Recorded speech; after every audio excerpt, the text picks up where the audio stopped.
Olá, excelente tarde para você. Seja muito bem-vindo à sua consulta com hora marcada. Consulta ao Doutor está no ar.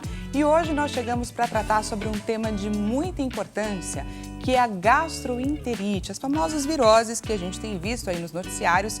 Cada vez mais novos casos, novas cidades afetadas, e a gente está aqui para entender um pouco mais a respeito do porquê as famosas viroses, que são tão comuns nessa época do ano, estão causando verdadeiros surtos, com uma proporção enorme dessa vez. Vamos falar a respeito dos sintomas, as formas de tratamento e principalmente com relação à prevenção. Se você lembrou de alguém a quem esse nosso tema vai interessar, conhece alguém que está caminhando aí para cidades litorâneas, que precisam desse tipo de informação, compartilhe o nosso link de transmissão. Estamos ao vivo pelo site www.hittv.com.br. Fora isso, te convido a aproveitar, é claro, o nosso bate-papo aqui. Envie a sua dúvida, o seu relato para os nossos especialistas, que já eu vou apresentá-los, que eles terão, é claro, o maior prazer em te responder, em tirar todas as suas dúvidas. É só você enviá-las para o 0 Operadora 11 3337 5886. E aviso, gente, estamos com um Instagram novo. Pois é, 2025, ano novo, Instagram novo. Então não deixe de seguir-nos na nossa nova rede social, agora @consulta ao doutor HitTV, dessa forma aí como está escrito na nossa tela. E lá, como você já sabe, temos a nossa clássica enquete acontecendo neste exato momento. Vamos dar uma olhada no que queremos saber de você hoje, antes que você entre lá e participe. Diretor, coloca pra gente a nossa enquete na tela. Cuidados para evitar a gastroenterite no verão. Queremos saber quais desses cuidados você costuma tomar ou, se não costuma, temos alternativas também para você. Alimentos crus e bebo só água de boa procedência. Você toma cuidado, é claro, para não ingerir alimentos crus e bebe água de boa procedência. Ou você acredita que só quem tem baixa imunidade é que precisa de fato se cuidar? Ou, na sua opinião, você tenta se cuidar, mas você não é assim uma pessoa tão rigorosa a ponto de evitar alimentos crus e beber só águas de boa procedência? Ou então, a sua pode ser a quarta alternativa. Você lava as mãos antes das refeições e isso para você já é suficiente. Cuidados com a alimentação, outras questões não são tão necessários. Entra lá e clica na alternativa que você considera a que mais te representa. Bom, para falar então, gente, a respeito da gastroenterite, eu recebo e apresento a vocês Dr. Pedro Henrique Alencar, gastroenterologista. Seja muito bem-vindo, doutor. Muito obrigado, Dani, pelo convite. Estou muito feliz de ter participado aqui do programa mais uma vez para falar um pouco agora sobre esse quadro que acometeu o pessoal no período mais feliz, que é o final do ano, onde você se confraterniza com as suas famílias, e muitas pessoas acabaram tendo que procurar o hospital por conta disso. Pois é, e tem muita gente querendo saber, até onde devemos nos preocupar, quanto tempo mais tudo isso vai durar, enfim, a gente vai entender tudo isso daqui a pouquinho. Vou aproveitar para apresentar a doutora Lúcia Abel Awad, imunologista. Seja muito bem-vinda também, doutora. Boa tarde a todos, boa tarde, Dani. É um prazer estar aqui para a gente discutir esse tema tão importante e passar informações e orientações valiosas para todos os telespectadores. Porque é disso que a gente precisa e é para isso que nós estamos aqui hoje e todos os dias no Consulta ao Doutor.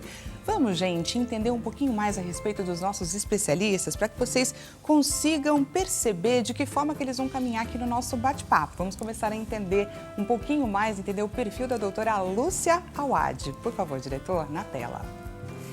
Doutora Lúcia Abel Awad atua na área há mais de 25 anos. Ela acredita que as pesquisas científicas são a base de todo conhecimento, pautando e guiando a humanidade na luta contra doenças, como, por exemplo, a Covid-19. Seu propósito hoje é ajudar pessoas a ter saúde e qualidade de vida.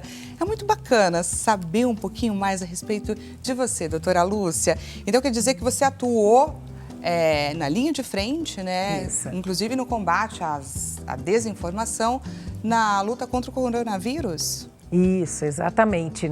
Eu atravessei grandes epidemias e agora mais recentemente a Covid-19 vivenciei, né, como cientista, professora, pesquisadora e imunologista, a gente se preocupa muito, né, com esses novos vírus que acometem a humanidade, né? Eu lembro que na época da AIDS também todo mundo ficou apavorado, se tratava de um vírus novo, né?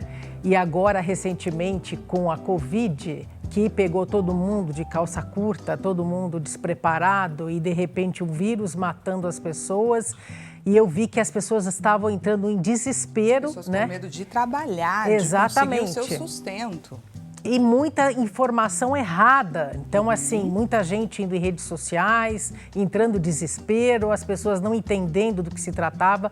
De fato, né, a gente depois começou a entender que vírus era, como que ele infectava, o que ele causava, e aí toda a comunidade científica se uniu, isso foi muito bonito, não só no Brasil, mas no mundo inteiro. Foi mundial. Todo mundo trocando informação em busca de saber mais sobre esse novo vírus, da onde ele vinha e por que as pessoas estavam morrendo. Então, graças a Deus, como eu tenho acesso a todos os cientistas do Brasil e do mundo, todas as pesquisas, e leio você muito, teve acesso. e pesquisas e o tempo todo, eu tive a oportunidade de poder compartilhar com as pessoas o que estava acontecendo de fato, né? Aproveitando que meu marido é jornalista e ele tinha um canal no YouTube, né? A gente se uniu junto com outros médicos e cientistas renomados do Brasil. A gente começou a falar sobre a Covid. Eu trouxe, inclusive, pesquisadores de fora para falar sobre a Covid. Então, foi um momento muito importante, sabe? Eu me senti muito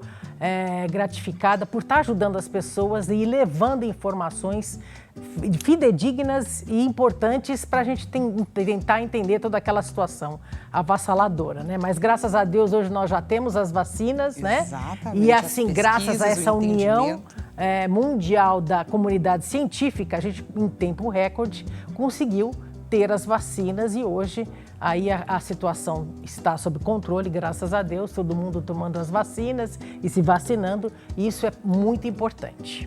E foi muito bacana você ter trazido para a gente o relato de que seu marido é jornalista.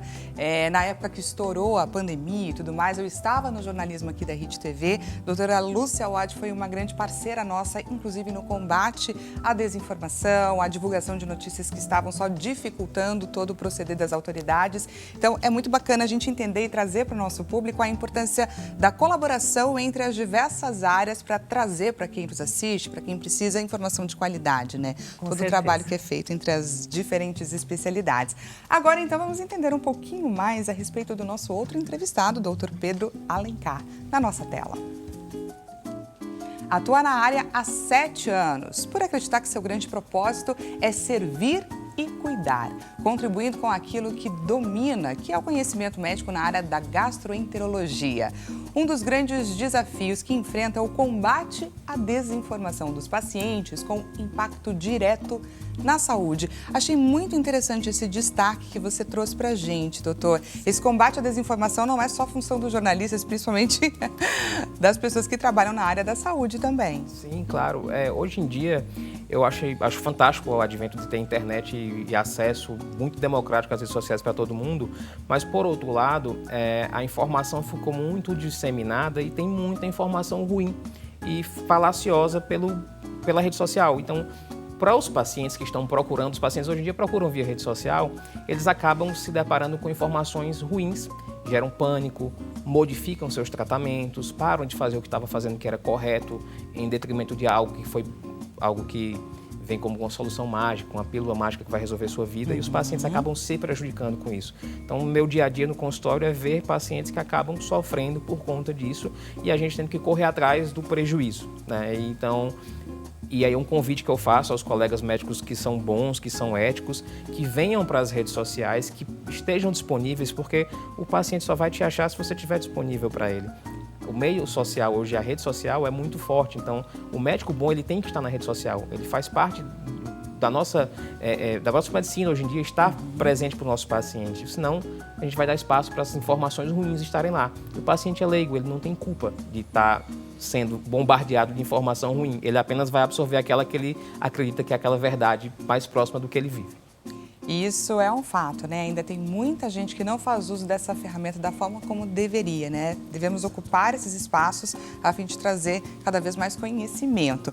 E por falar em conhecimento, vamos então entender um pouquinho mais a respeito, gente, dessa gastroenterite que tem deixado tanta gente em pânico, como você mesmo disse pra gente. Doutor, o que é a gastroenterite? A gastroenterite é basicamente uma infecção do trato gastrointestinal, pode acometer estômago, intestino delgado, intestino grosso, provocada por quadros virais, geralmente quadros virais nessa época do ano, né? Então, gastroenterite viral é basicamente uma inflamação do nosso trato gastrointestinal provocada por uma resposta imunológica a um vírus que a gente tem contato em algum momento.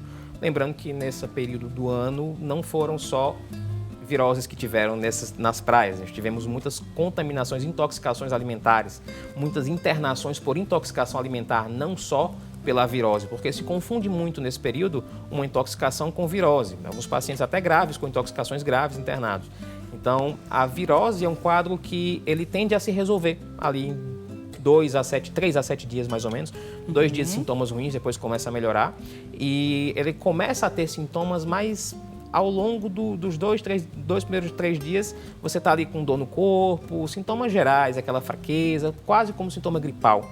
E aí vem náusea, vômito, todo esse sintoma. Na intoxicação alimentar é diferente, esse diferencial é muito importante.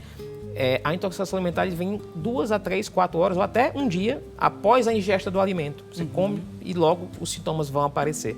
Então é muito típico da intoxicação alimentar e a gente conseguir diferenciar isso ajuda bastante, tá? Então a gastroenterite é um quadro que assusta na maioria das vezes quando se manifesta dessa forma, como foi nesse surto de norovírus e até rotavírus também a gente detectou em alguns pacientes. Muita diarreia e muitos vômitos, que esses vômitos desidratam bastante e os pacientes não conseguem ingerir a própria água para se hidratar e vão acabar procurando o pronto-socorro. E aí o quadro vai ficando cada vez mais complicado para o paciente. Gente, o negócio começa assim, você vai achando que tá tudo bem, tá tudo tranquilo, e quando você vê, você não consegue nem ingerir uma água.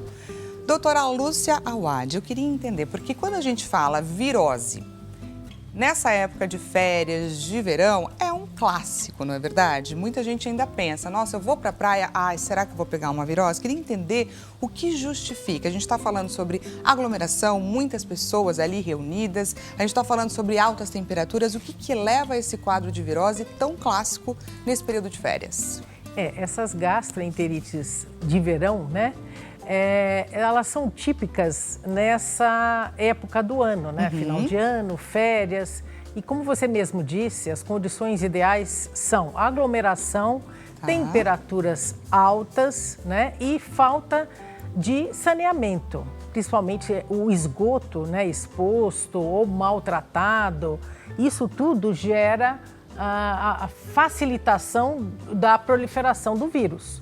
Então, o que acontece, como especificamente o norovírus ele é facilmente transmissível, né, de pessoa para pessoa, houve essa explosão de número de casos. Como é que as pessoas se contaminam? Através dos alimentos contaminados e contato de pessoa para pessoa. Então, geralmente, uma pessoa da família pegou, os demais acabam também pegando essa virose. O que a gente vem observando é que as pessoas precisam ter cuidado em relação ao que consomem, principalmente nas praias. Por exemplo, a famosa raspadinha, a gente não sabe a procedência do gelo, se é um gelo que está limpo, se a água é filtrada ou não. Então, as pessoas têm que tomar muito cuidado. Eu sei que a temperatura é alta, é propícia para a gente consumir esse tipo de alimentos e bebidas nas praias, mas as pessoas têm que ficar muito atentas, né? Principalmente levar de casa a sua água filtrada, fechada, de preferência consumir alimentos cozidos, pré-cozidos ou fritos, nada de alimentos crus, e também saber da procedência desses alimentos, o que se compra na praia, e evitar consumo desses, enfim, sorvetes e raspadinhas assim, sem uma origem conhecida. Muitas pessoas que podem estar nos ouvindo agora neste exato momento podem estar achando que é uma frescura, é um cuidado a mais. Imagina, mas gente, essas dicas que a doutora Lúcia Wad trouxe pra gente são dicas que vão inclusive nos ajudar a economizar, tanto ali no dia a dia, no consumo durante o período de praia, quanto no dinheiro que a gente pode vir a ter que gastar com os medicamentos. Sim. Sem dúvida. Não e é? também checar, né, se a sua praia tem casos registrados dessa virose, né, ou de alguma virose, e tomar cuidado e não mergulhar, né, e não ir para o mar e evitar o contato com a água contaminada. Doutor, você estava falando um pouquinho para a gente anteriormente a respeito dos sintomas que o norovírus tem como característicos. Gostaria que você falasse um pouquinho mais para a gente, principalmente com relação aos públicos, diferentes públicos, e de que forma que eles podem agir nesses organismos, né, nesses metabolismos. Então, crianças e idosos, eles estão sujeitos a um risco maior? Sim, sem dúvida. Crianças, idosos, gestantes, pacientes com deficiências imunológicas, seja por conta de medicamento que usa ou por conta de alguma imunodeficiência, eles estão em um risco muito maior para complicações desses quadros virais, né? Chamados grupos de risco. Grupos de risco, exatamente. Então, são pessoas que a gente tem que ter mais atenção. A criança desidrata muito rápido, o idoso também desidrata muito rápido e pode complicar por conta disso. O idoso pode se manifestar simplesmente com um quadro de delírio e uma diarreia, e ele fica um pouco mais quietinho ali, e a pessoa, o cuidador ou o familiar que está próximo, acha que ele pode estar um pouquinho inapetente porque não quer mais comer, porque ele é idoso, e acaba que é um quadro viral que está cometendo e pode confundir algumas vezes. Então, o idoso tem que ter muita atenção. A criança também, a criança vomita, desidrata bastante, então a gente tem que estar sempre atento se a criança não conseguir ingerir, procurar realmente um pronto-socorro, porque se a criança desidratar muito, vai ter complicações também, tá? E isso, eu estou falando numa situação que a gente está aqui em São Paulo, que a gente vê casos semelhantes, assim, e pessoas que precisam internar. Imagina no interior, né, onde a gente existiram casos semelhantes e as crianças chegam em situações muito piores, né? Então, ficar muito atento. Os adultos, em forma geral, população em geral, eles tiveram muitos episódios de vômitos e evacuações incontáveis, né? Então, cerca de 10, 15 episódios de evacuação, mais 10, 15 episódios de vômito ao dia, nos primeiros 2 dias, depois os sintomas começam a regredir. Febre, em alguns casos, ele pode vir, febre baixa, geralmente, na maioria das vezes, pode acontecer com o norovírus, né? Dor abdominal, náusea, enjoo, inapetência, dor no corpo, isso pode acontecer em qualquer paciente que tem esse tipo de infecção viral, tá? Em especial com norovírus e rotavírus, que são 2 vírus que vieram aí nesse momento. Eles são muito parecidos? São bem parecidos e, inclusive, a sintomatologia também é bem parecida. O rotavírus, ele é muito comum dar diarreia muito mais frequente do que o norovírus, inclusive. Tá. As evacuações nas primeiras 48 horas do rotavírus são evacuações que assustam mesmo, assim. Tanta vezes ir ao banheiro no primeiro dia, por exemplo, que o paciente fica extremamente preocupado. Na grande maioria das vezes, isso se resolve em 48 horas. Se você conseguir se hidratar em casa, ok. Mas os pacientes se assustam tanto que aglomeram também os prontos-socorros dos hospitais, porque estão assustados com a frequência de evacuação e tudo mais. Então, isso foi o que aconteceu nesse momento. Até as pessoas indo para o pronto-socorro, todo mundo vomitando ali no pronto-socorro. O pessoal ia para o banheiro do pronto-socorro, outras pessoas iam também, porque já estavam com diarreia ali na própria sala de espera. Então, você imagina que já criou-se um segundo ambiente de contaminação ali no próprio pronto-socorro do hospital. Então, a sintomatologia é uma coisa que é comum, quase que comum à grande maioria, mas crianças e idosos a gente tem que ficar um pouco mais atento com os sinais gerais, inclusive crianças e idosos. Se mudou o estado geral, é um sinal de alerta. Se a criança ficou mais letárgica ou então muito agitada, o idoso ficou mais letárgico ou muito agitado, chama a atenção porque isso é um sinal de alarme.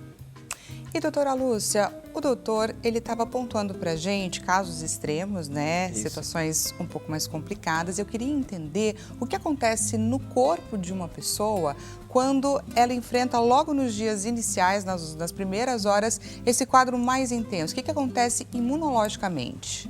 Olha, quando o nosso sistema imunológico depara com um agente invasor, no caso do vírus, ocorre uma ativação de linfócitos e de todas as células do nosso sistema imunológico.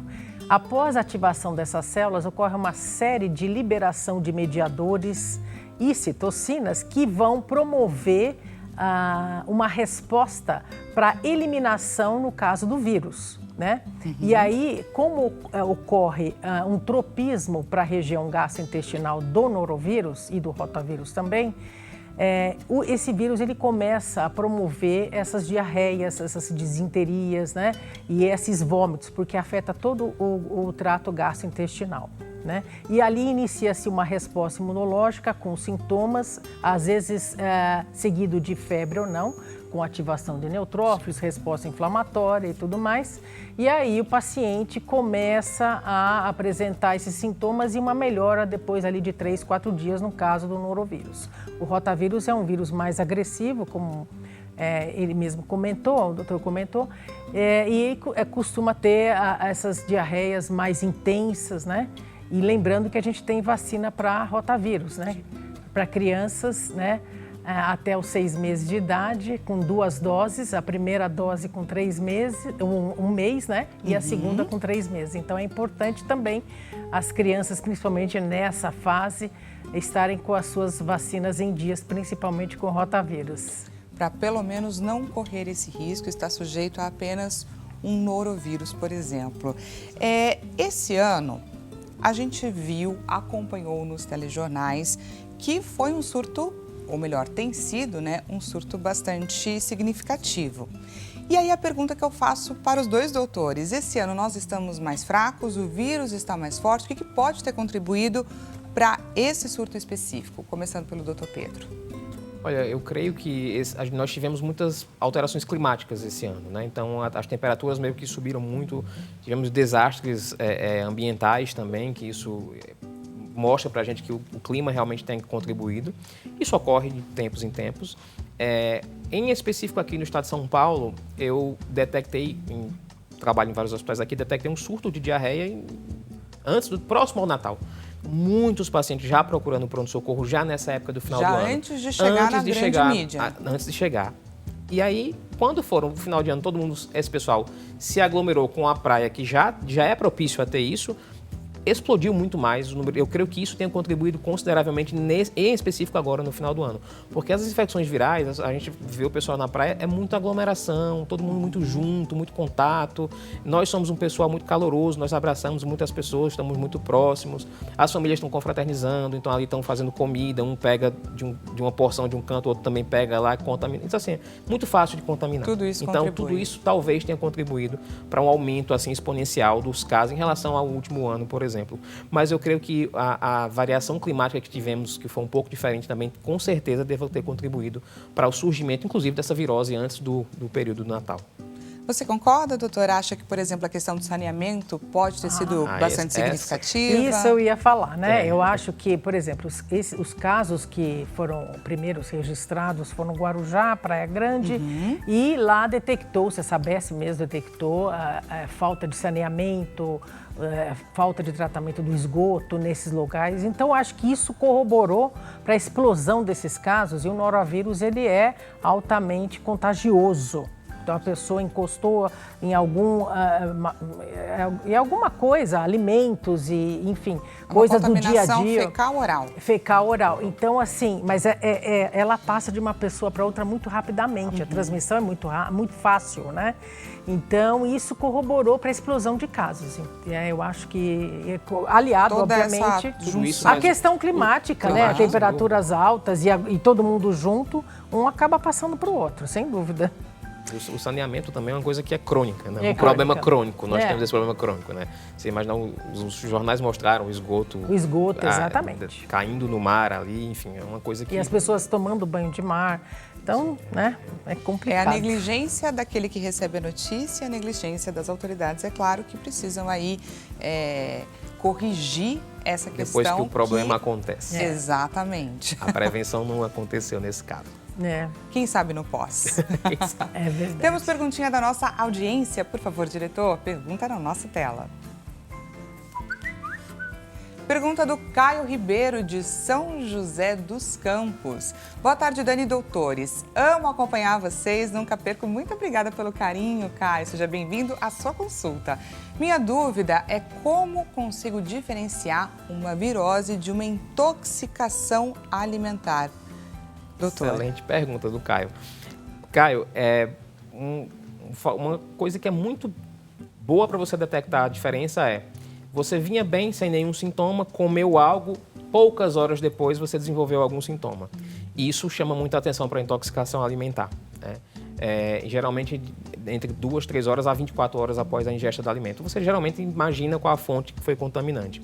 E a virose não. Quando você pega esse quadro viral, ele realmente manifesta sintomas ali em 2, 3 dias, mas você tem sintomas mais gerais. Você tem muito mais náusea, você tem aquele pródromo de manifestar aquele quadro viral. Então você vai ter dor no corpo, aquela moleza no corpo, sabe? Então você consegue diferenciar por isso. O paciente acaba tendo sintomas mais gerais quando tem um quadro de virose e ele já vem um pouquinho ruim quando manifesta diarreia, vômito e tudo mais. Ele já sabe que não vinha tão bem nesse período. A intoxicação alimentar não, pega muito de surpresa. Você vinha relativamente bem e de uma hora para outra você começa a manifestar sintomas quase que no mesmo dia da fonte contaminadora.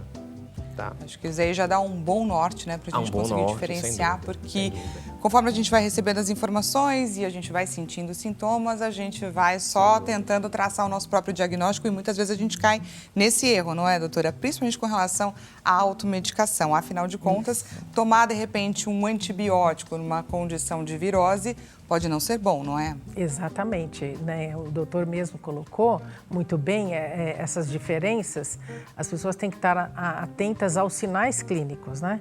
Então, assim, se essa diarreia, esse mal-estar é persistente, né? E durante dias, é mais um quadro de virose. E como a gente sabe, não há tratamento para viroses. Nesse caso do norovírus, né? Mesmo o rotavírus, a gente entra o quê? Com hidratação, né? Dependendo do caso, se for muito grave, até endovenoso, o paciente tem que ser hospitalizado.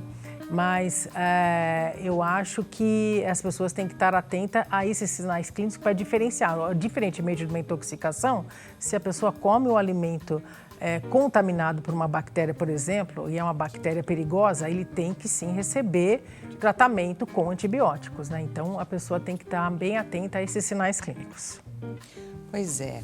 Se você está gostando, gente, aqui do nosso programa, eu te aviso que a gente vai para um rápido intervalo e daqui a pouquinho a gente retorna para falar a respeito das formas de tratamento, porque também temos muitas notícias ou até aquele parente falando assim, olha, se você está mal, não está se sentindo muito bem, toma esse negocinho, vai por esse caminho, a gente vai trazer aqui o caminho certo que você deve tomar para não comprometer, é claro, a sua saúde. Então, para você obter essa informação, a gente vai para um rápido intervalo e já voltamos para falar a respeito dos tratamentos também. Até mais!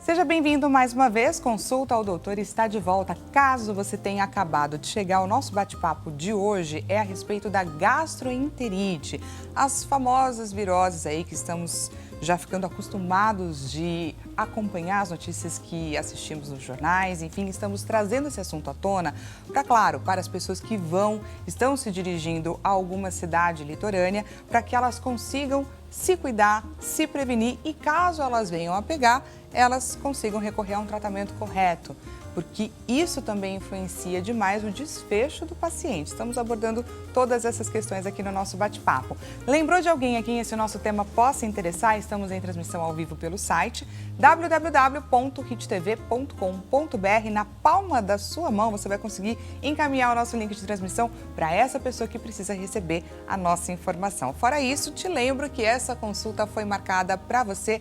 Faça uso desse seu espaço. Nossos doutores estão aqui de prontidão para te responder, tirar suas dúvidas. Então, encaminhe a sua pergunta para o 0 Operadora 11 3337 5886 e estamos lá no nosso Instagram com a nossa clássica enquete. Caso você tenha se perdido aí nesses últimos dias, estamos sim em um Instagram novo, @consultaodoutorhittv. Esse é o nosso novo endereço, peço que você, é claro, passe a nos seguir por lá também.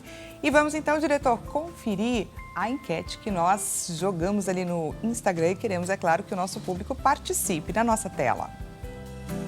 Cuidados para evitar a gastroenterite no verão. Quem é você? Qual das 4 alternativas mais te representa? Você é daqueles que evita alimentos crus, que bebe água apenas de boa procedência? Você acredita que só quem tem baixa imunidade é que deve se cuidar de fato? Não é o seu caso, por exemplo? Ou você tenta sim se cuidar, mas você não é uma pessoa tão rigorosa, toma assim tantos cuidados?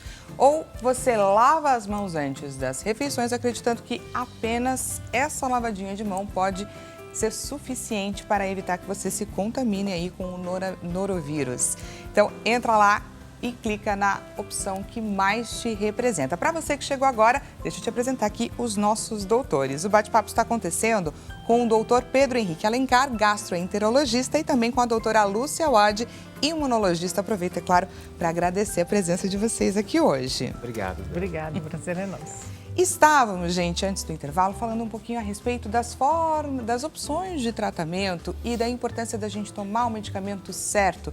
Porque, por exemplo, se você, no caso, estiver com uma virose, se você vier a tomar um antibiótico, você pode ter um efeito indesejado, pode ser muito ruim para o seu organismo. Então, para a gente derrubar os mitos e trazer à tona as verdades, vamos então de mito ou verdade na nossa tela. Primeiro, mito ou verdade. Agora eu vou pedir que vocês dois respondam, tá? Se é mito ou se é verdade. Tomar vermífugo antes de viajar para regiões onde o surto está acontecendo ajuda a prevenir. É mito ou é verdade? Bem Concorda, mito. doutora? Concordo, mito. Mito. Nos explique. Não faz muito sentido você usar um vermífugo para prevenir um quadro. Nem faz sentido raciocinando de forma bem sequencial. Por que eu vou tomar um vermífugo para me prevenir de uma virose que eu possa ter numa praia? Não vai fazer um efeito contra o vírus ali por aquele período. Ele não vai segurar um quadro viral se você tiver de ter essa virose. Não vai fortalecer independente o seu ou corpo. não fortalece em nada. Pelo contrário, em alguns casos pode até danificar um pouco o nosso organismo, né? Que tipos de danos tomar um vermífugo num corpo bom, sadio, que não precisa desse tipo de recurso pode fazer? Olha, os efeitos são diversos, principalmente a nível hepático, no fígado, né? Olha só. Então, assim, as pessoas têm que tomar muito cuidado com a desinformação. Eu acho que as pessoas ainda têm resquícios de fake news da Covid, onde se projetava que a ivermectina, que é um vermífugo também, era usado para tratamento de Covid, né? Não existe nenhuma constatação científica comprovada que a ivermectina é eficaz para a Covid-19. Então, assim, as pessoas têm que tomar muito cuidado, porque o vermífugo, o próprio nome já diz, ele é um remédio para parasitas, para vermes, não é para vírus. Vírus a gente não trata, a gente trata os sintomas. A gente faz o quê? Hidratação para melhorar os sintomas, o antitérmico, né? Um analgésico para dor. Agora não existe tratamento para vírus, então as pessoas têm que ter em mente que essas desinformações são muito prejudiciais, né? Perfeito. Vamos então para mais um mito ou verdade na nossa tela. Medicamentos para cortar episódios de diarreia são os mais eficazes. Mito ou verdade? Um mito, porque na maioria das vezes o quadro é autolimitado e é desnecessário utilizar esse tipo de medicamento, até porque em alguns pacientes isso pode piorar os sintomas. Veja, quando eu tenho um quadro infeccioso viral em especial, nosso corpo tenta neutralizar aquilo. Nosso estômago ele tende a ficar um período em gastroparesia, ele fica lento para esvaziar, inclusive por isso que o paciente fica vomitando também, tá? E se eu fizer com que lentifique esse esvaziamento, eu posso tanto prolongar sintomas do paciente quanto piorar vômito que o paciente possa vir a ter, distensão abdominal, dor, desconforto, a não ser que seja um quadro de desidratação muito intensa em um paciente que já está sendo hidratado por via parenteral, alguma coisa, a gente pode até lançar mão do medicamento para segurar um pouquinho aquela frequência, mas isso não é o grande resolutor dos problemas do paciente. Tem que ter muito cuidado ao usar esses medicamentos, como por exemplo o Imosec da vida, para esse tipo de quadro infeccioso, tá? Porque tem aquela questão, não é, doutora, que costumam dizer que quando a gente tem casos de diarreia, de vômitos, é o nosso corpo precisando limpar, né? Isso, tirando aquilo que tanto está fazendo mal para ele. Se você recorre a um medicamento como esse, você está impedindo que o seu corpo se limpe. Exatamente, você falou corretamente. Então, eu acho que as pessoas têm que evitar a automedicação ou a medicação dada por amigos ou de redes sociais. Procure orientação médica sempre, né? Porque, por exemplo, a pessoa não sabe se tem uma intoxicação ou se é uma virose. Se ela toma um Hemosec ou um remédio e ela tem uma intoxicação, vai piorar o quadro dela, porque justamente se o organismo está mostrando que tem que pôr para fora através de diarreias e vômitos, esse vírus, né, ou essa bactéria tem que sair. Então, evitar a automedicação sempre é a melhor saída. Tem que assentar e entender que o nosso corpo, ele é muito esperto. Ele está trabalhando ali com muita inteligência para o nosso bem. Agora, com relação, me veio esse gancho aqui, aos remédios, né, que eles são reguladores da nossa flora intestinal. São bons recursos ou também é melhor não, é melhor evitar, porque ainda assim estamos falando a respeito de em alguns casos, sim, tem probiótico que a gente pode fazer em quadro de diarreias agudas, não tem nenhum problema, tá?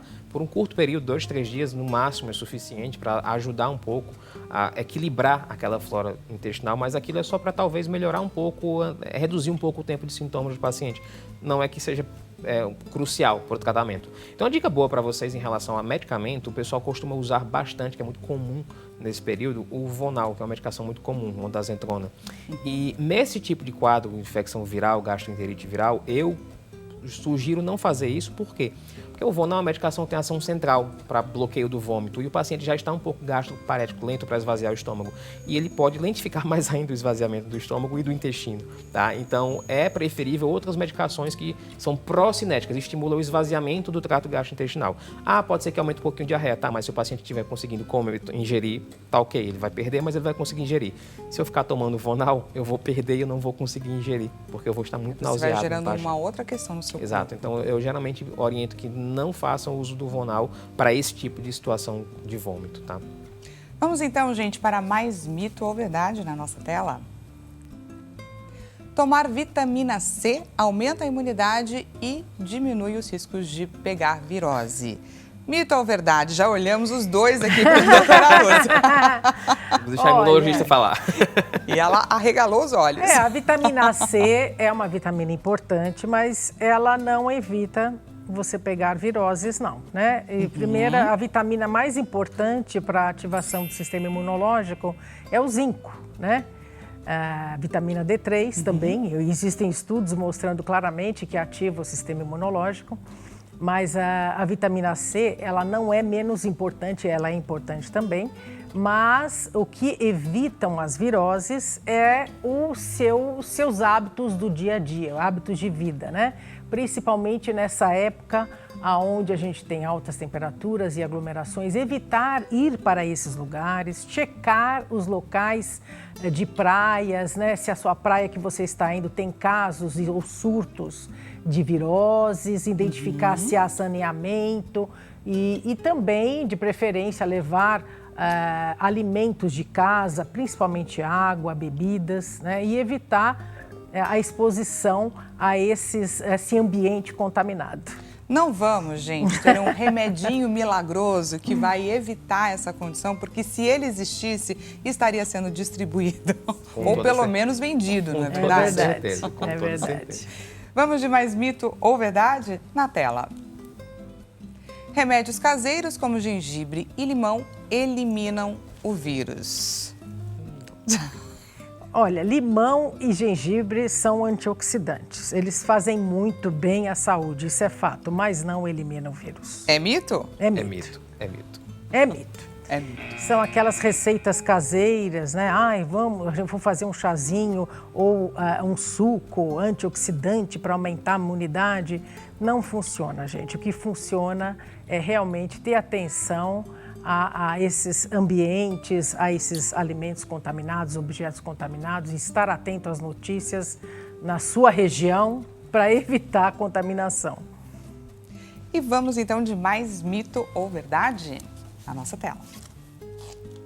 Comer maçã ou tomar suco de limão com maisena ajuda a melhorar o sintoma da diarreia. Eu nunca vi. Mito ou verdade? Mito, não vai te ajudar. Não, Esse não eu vai nunca te vi. ajudar. Esse eu nunca vi, acho... A maisena, ela prende, né? É o intestino, a gente já é bem conhecido, exatamente, né? A maçã também A pode ser um maçã alimento também, que prenda mais o intestino, mas não vai ajudar a resolver o quadro, né? Não é isso que vai ajudar a resolver o quadro do paciente.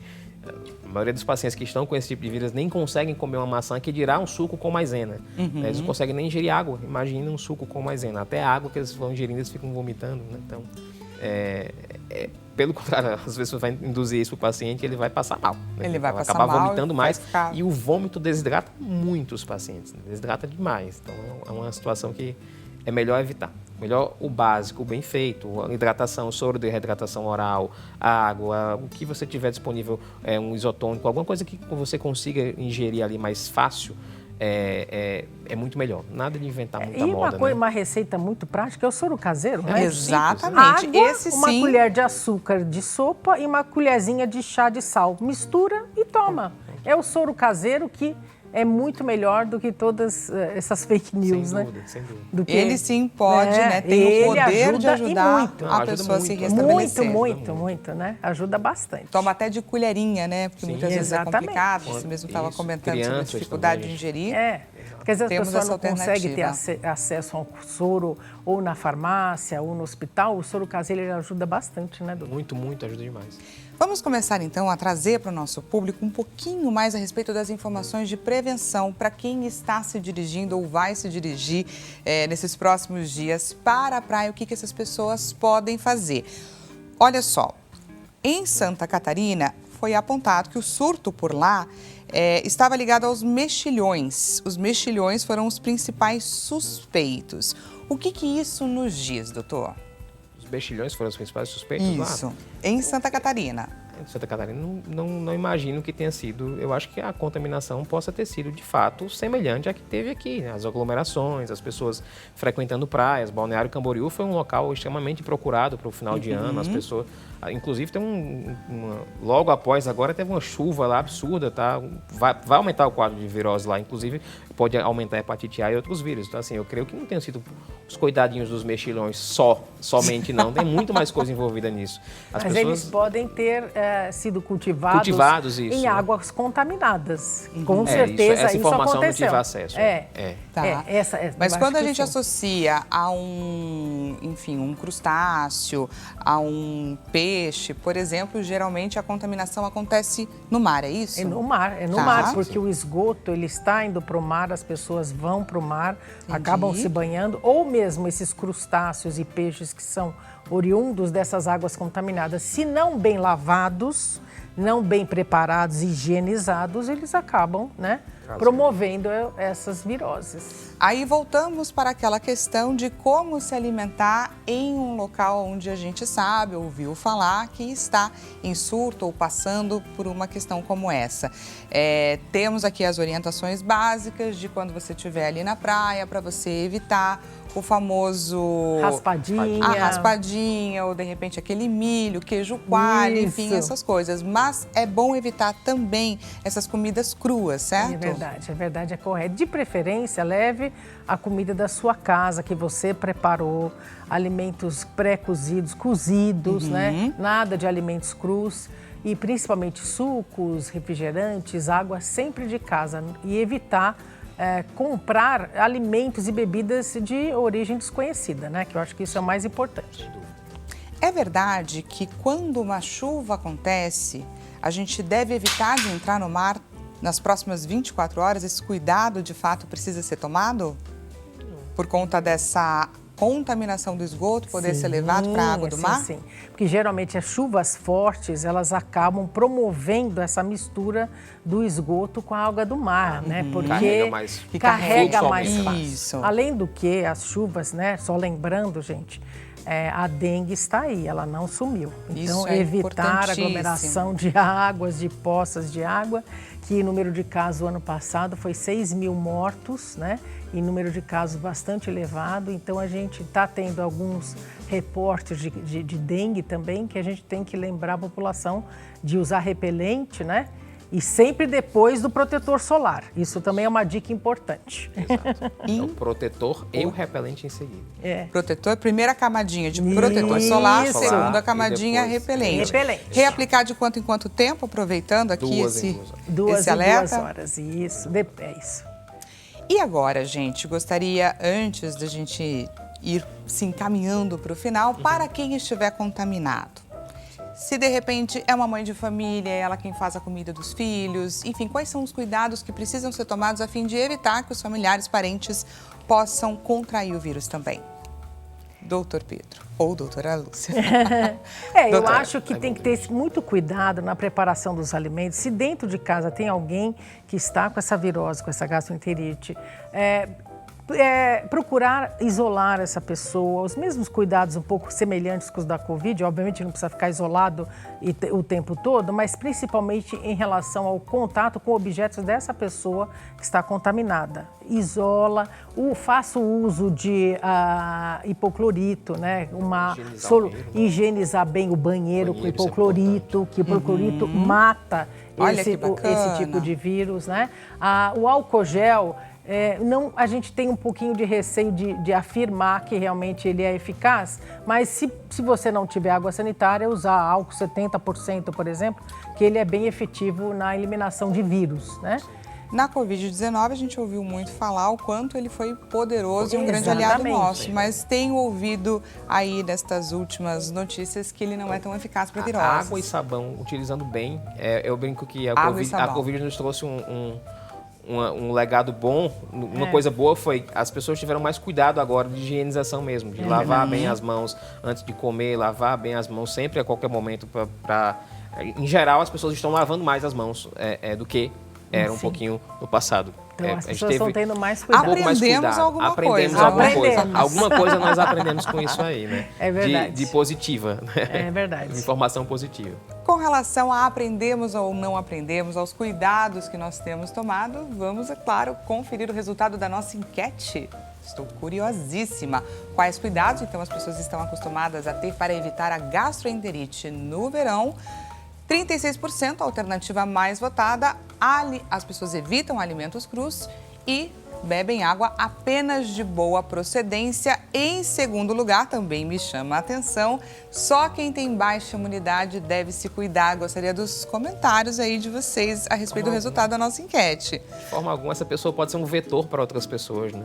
A pessoa que tem imunidade boa pode ser um vetor para a pessoa que tem imunidade baixa. Então, todo mundo tem que se cuidar muito bem, né, nesse período. Não é só para quem tem imunidade baixa. Quem tem imunidade baixa tem que estar um pouco dobrado o cuidado, mas as pessoas têm que ter essa noção de que ela pode estar contaminando uma pessoa que tem imunidade muito mais baixa do que a sua. Então, evitar isso de uma forma geral para todos os grupos é super importante, né? Sem sombra de dúvida, né? A gente está falando de uma população importante também, que são os idosos acima de 60 anos, crianças, né?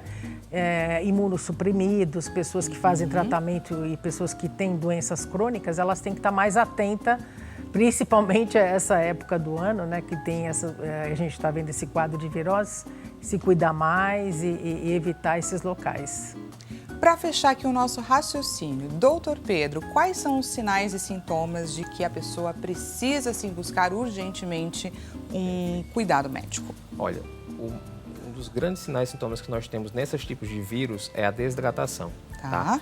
Quando o paciente ele não consegue ingerir líquidos por via oral, por excesso de vômitos, com a queda importante do estado geral, com mal-estar sem conseguir se alimentar, ele deve sim procurar um pronto-socorro, porque a chance dele complicar é muito maior. Ele vai ficar sem se alimentar e sem se hidratar nesse período. Então, isso é um sinal de alerta máximo para ir pronto-socorro. Eu não consigo ingerir absolutamente nada por mais de 2 dias ali, ou por pelo menos 24 horas sem conseguir comer nada, vomitando e piorando, deve procurar.